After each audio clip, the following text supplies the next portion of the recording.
শুনতে পারে তার জন্য সকলকে শেয়ার করবেন।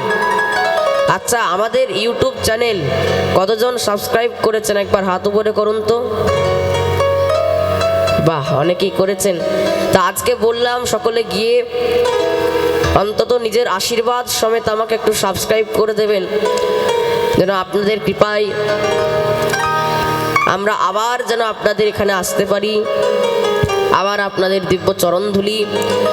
আর সাবস্ক্রাইব করলে কি হবে, আমরা জানতে তো পারবো যে হ্যাঁ আপনাদের সকল আশীর্বাদ আমার মাথায় রয়েছে। প্রেম সে বলো।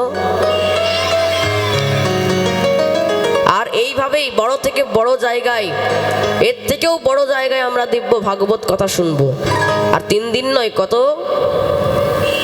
সপ্তাহ, অর্থাৎ 7 দিন পর্যন্ত আমরা ভাগবত কথা শুনবো।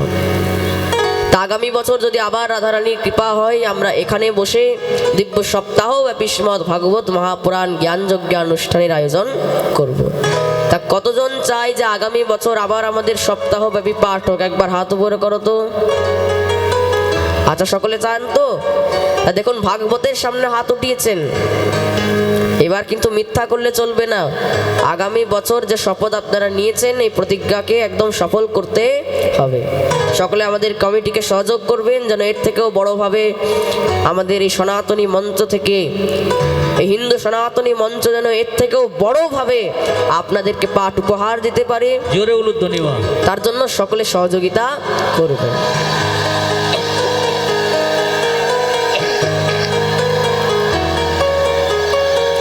তা মহারাজ,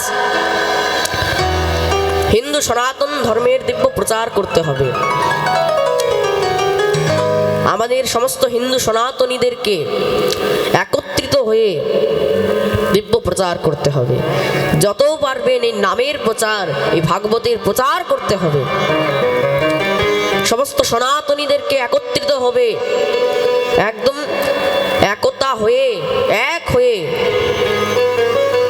দিব্য সনাতন ধর্মের প্রচার করতে হবে। দেখুন, আজকে আমাদের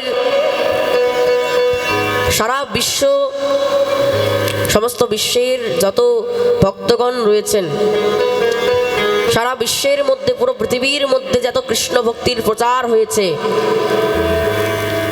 আজকে সকলে শ্যাম সুন্দরকে চিনছে, আমাদের ভাগবত ভগবানকে চিনছে। আজকে সকলে রাধারানীকে চিনতে পেরেছে, জানতে পেরেছে। আজকে আমাদের নিতাই গৌর মহাপ্রভুকে আজকে তারা জানতে পেরেছে। এটা কার কৃপাতে, কার জন্য? মনে রাখবেন, আমাদের বাংলার একজন গর্ব রয়েছে।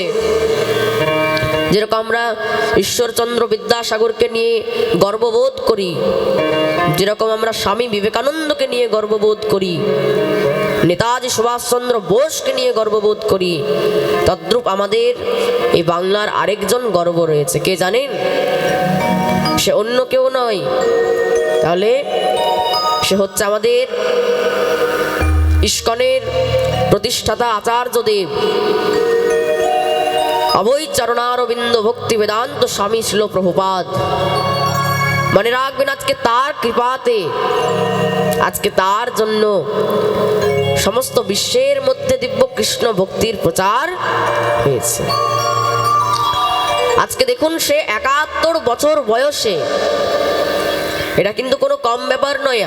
আমরা এখন 50 বছর বয়সেই কিছু করতে পারছি না, আর সে 71 বছর বয়সে গিয়ে পাশ্চাত্য দেশের মধ্যে গিয়ে কৃষ্ণ ভক্তির বীজ রোপণ করে এসেছে। এটা কোনো কম ব্যাপার নয়, কিন্তু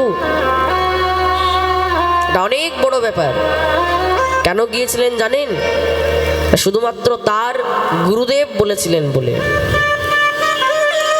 ভক্তি সিদ্ধান্ত সরস্বতী।